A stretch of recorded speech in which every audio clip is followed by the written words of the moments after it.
as soon as you're ready. You all ready? Okay. Well, good afternoon. Thank you all for being here. One of the things I wanted to do today, and I suggested this, that we were able to come out here and show the people of Omaha some progress, because this has been a project that has languished for 15 years, and we want to assure the people of Omaha that progress is being made and that this development will come to fruition. So that's why we're here today. You can see the work being done behind us. I'm always going to be open and transparent with the people of Omaha, like I promised when I was running for mayor.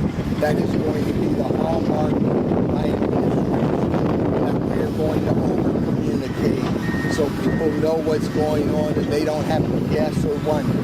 So you're going to hear a timeline on some of these things as well, so the people of Omaha will have that information. We also are going to, at some point when we get it scheduled, have a meeting with the neighborhood association so they are aware of what's going on as well and what the timeline is. So that's our goal, to get the information out to the people of this community, and we believe this is going to be an absolutely fabulous project, and will add $1 billion of economic development to this community. And as they like to say, this is going to be a city within a city when you look at having all of the development for entertainment and restaurants and retail and even housing. So we're excited about this project, and everybody knows Pete Festerson, but I would like to introduce Pete Festerson, the city councilman for this district. Well, thank you, Mayor, and thank you all for being here this afternoon on a Friday. This is an exciting day for me. I think out of everyone who's been involved in this, I've been involved with this the longest, and it literally has been 15 years. So I'm excited now to see trucks and dirt moving again, equipment on site. This is an important day. I think my constituents and my surrounding neighbors want to see less talks and more action, and today we have the action. So it's important to communicate that, like the Mayor talked about. It's important to keep them involved and updated. As he referenced, this is a $1 billion redevelopment project plan, so it's a major thing for our entire city. That's going to take some time and phases to get there, but we know it's going to occur and we're excited about it, and we know we have the team that's going to help us get that done. We're also going to engage the neighborhood, as the Mayor talked about, to keep them informed along the way and make sure we're being attentive to any concerns they may have about site construction and wrapping and appearance and any dust concerns like we have on hot, windy days like today. But we're going to make sure that happens and stay engaged and get this done as a partnership. So I'm pleased to be here, and I'm pleased to recognize, I think, Josh next with Woodbury Corporation. Thank you. Thanks everybody for coming out today, and Mayor and Councilman, thank you for hosting this. It's been a long time coming. We all know that. We're excited to get started, and the one thing I will say is, now that we've started, we're going to keep going. And we've got, Crossroads is 44 acres of development site. It's a big project, and building a city within a city, it takes time, and we want to get it right. And so we're working hard to manage through all the obstacles that we have in front of us and negotiate things as we go forward.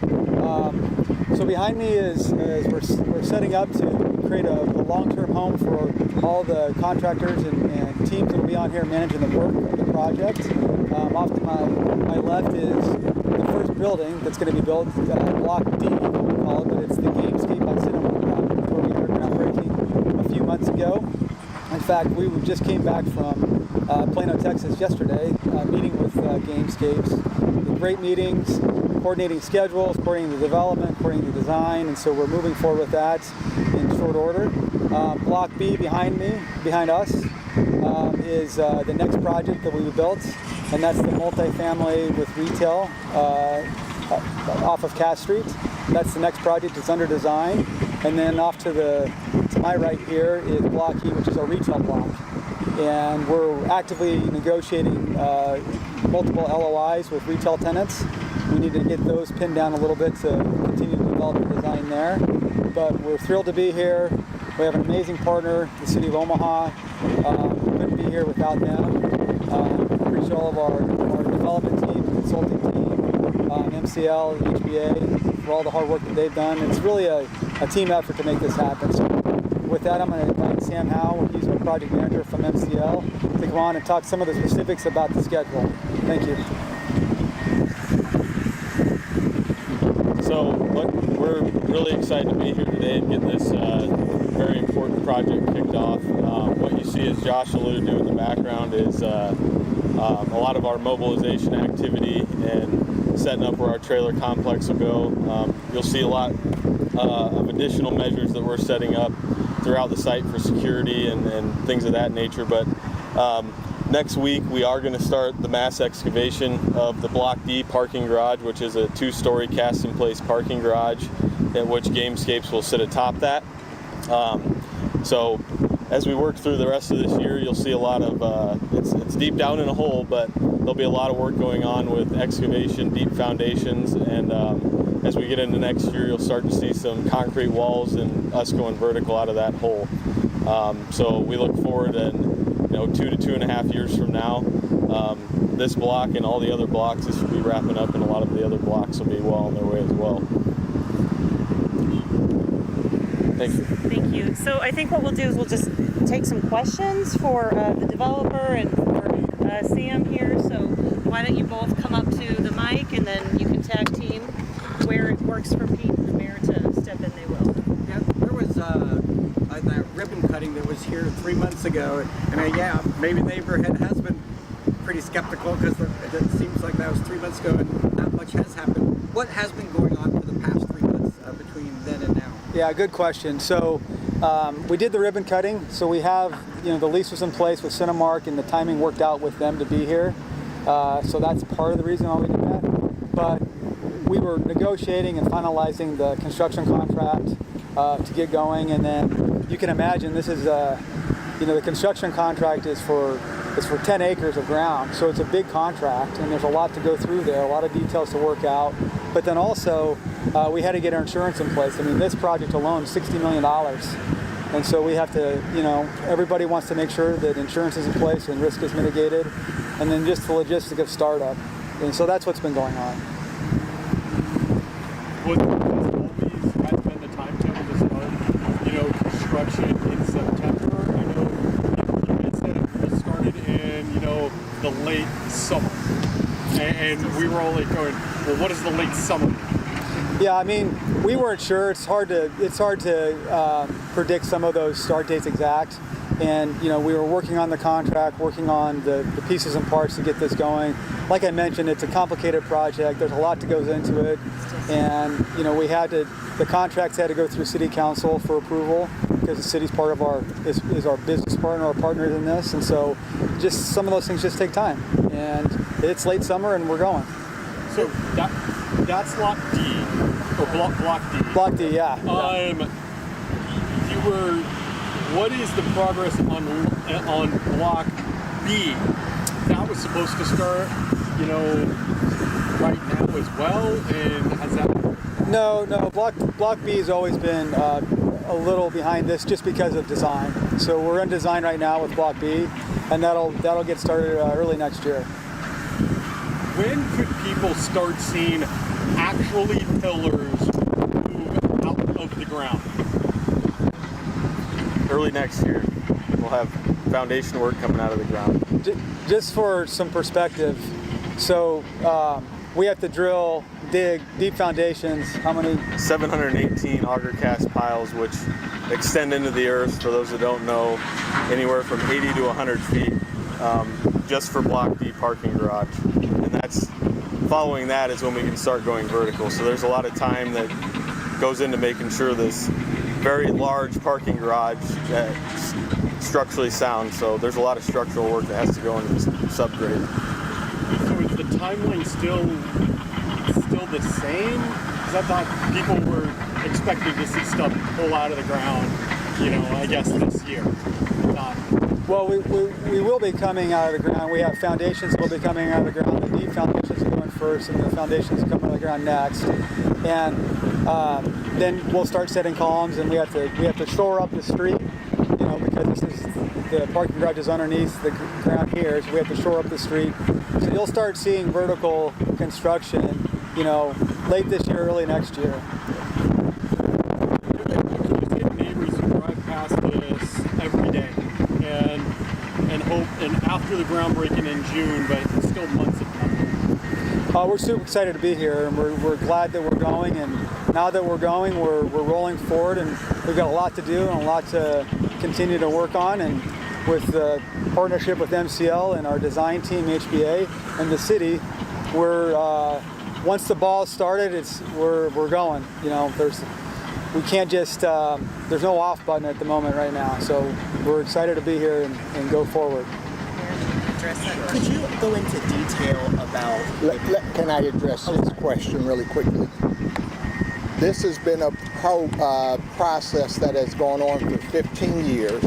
We are not responsible for what went on for the last 15 years. What we are responsible for is getting this done now, and that's what's going to happen. You're always going to have a lag time between when you cut a ribbon and then when you actually get all of the insurance in place, all of the permits in place, all of the approval by the city council.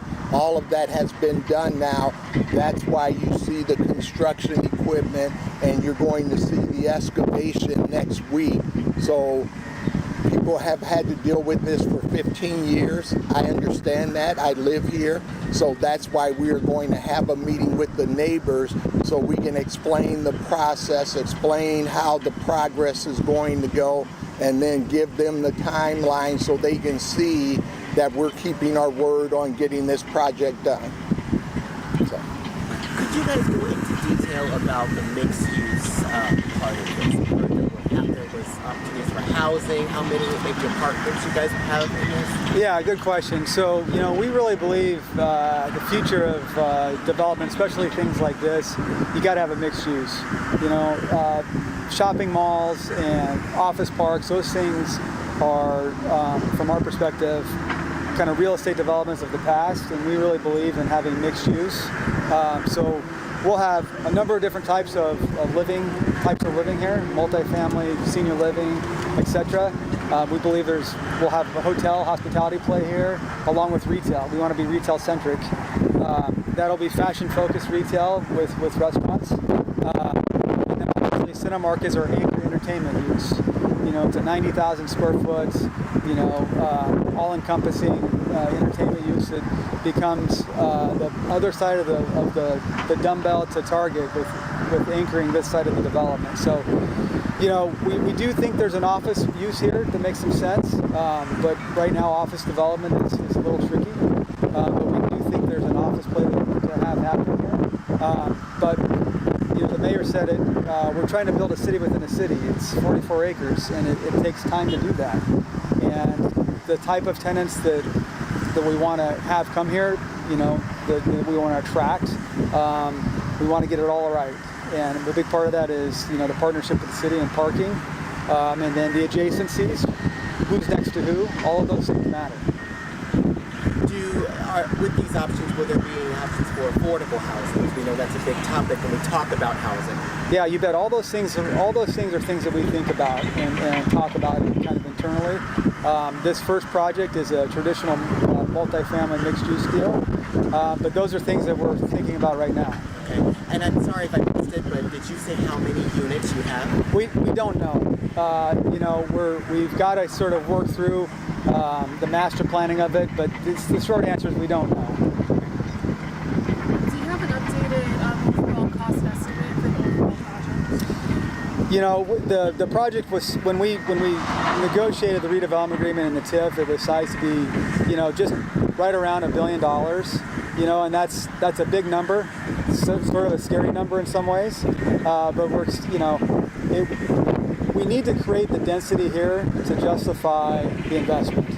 And so that's a big part of why that number is so big. And we're doing a lot of that with this, because of our partnership with the city through parking. There have been previous developers here before. They did some stuff, I think, in the past. Is any of the stuff that they did useful to this project? Was there like utility work done? 100%. Yeah, I mean everything we're standing on is from the previous development team. We would not be here without that. And obviously the mall being raised was an important component. And there's 12, $15 million of infrastructure, I don't know the exact number, that went in that allowed us to do what we're doing today. Was it like electrical? Was it what kind of? Yeah, all the dry utilities, so all the telecom and power, and then all the wet utilities, sanitary, sewer, and storm, and then obviously the street grid. And is this the full street grid? Yeah. Just work around the street grid that they We're just created? taking off where they put the streets in. So it's a smart design. It brings back the historical street grid, which we think is important. And I think that's also important from a mixed-use development standpoint to create that urban feel. I know you gave a general timeline, but is there a specific timeline that you guys can give us? In terms of what? In terms of, you're doing dirt work right now, but the specific timeline on, let's say, next July, what will people be seeing? Next December of 2026, what will people, be seeing? Well, you'll see a lot of things because we have multiple blocks that we're going to be working on, and so depending on, it's sort of a loaded question. Depends where you're talking, and we're already thinking about phase 2 and the development for the next phase of Crossroads. So, you can pick a date in the future, and it's a little hard to say exactly. We can tell you where we're going to be at July of next year for this block, and probably have a good idea where we're going to be for Block B. What will people see July of 2026? July of 2026, you will see this project. You'll see the podium deck being topped out, and around next September, October is when we expect to be going vertical. So we can't build Cinemark space until we top out the garage. So July to October, you'll see the top of that garage sticking up, and you'll start to see the Cinemark GameStop building going vertical. And then Block B, based on our current schedule, we'll kind of be in the same, if not a little further along, with deep foundation work and buildings. And when is Cinemark tentatively supposed to be done? If that's the first project? Late 27. Late 27. Yeah, early 28 is kind of what we're looking at. Gentlemen with the noise, can we just, with the sorry. rolling, can we do identify your titles, companies? Oh yeah, my name's Josh Berger. I'm the development director for Woodbury Corporation in the Midwest. I'm Sam Howe. I am a project executive at MCL Construction. You guys spell your DS for them too, please. Yeah, JOSHBERGER. SAMHOWE. We know the mayor and the council. Two more maybe? Okay. Just one question for the mayor. If you could just speak to the economic impact that was going to come from this. Obviously it's a big project for the city. So there's a number of impacts. The first one is the actual property value. When you start talking about $1 billion worth of property development, then that means more property tax. Then as you look at the places that are going to be here, you are going to have a great deal of sales tax revenue as well for the city as well as for the state of Nebraska. That's why development is so important, because it allows for more income based on the things that are being built, which then over time should help us be able to keep our property tax rates lower than they would be without the development. So that's the long-term goal. And then the third thing is creating more job opportunities. Fourth thing is more housing opportunities, which we need as well. And we're seeing the rumbling here now. We're going to be continuous now. You don't have to let up for winter or anything. You're going to be working right on through. That's right. Yes. Be okay with the mild winter. Hopefully, did we all get it? Any big questions hanging? How much of a raise did you? No, I'm kidding. Okay, all right. Thank you guys for coming out in the heat. Really appreciate it. And if you need renderings, I can shoot that to the list. Josh is going to give me updated renderings that are different than what you got. So we'll get those. I don't have them yet, but they're coming. Oh, well, we have them today. We have these renderings here that we can send off right away. But those are the same ones from. That's right. That's right. Okay. So you won't be able to get the new rendering here for today? No. Okay. Well, when you get them, just we'll send them around. Send them out. Yeah, we'll send them to Erin. Yep. She can fire them off to you guys. We didn't wait for all that fancy stuff. We just wanted big trucks here, you here, tell public thank you.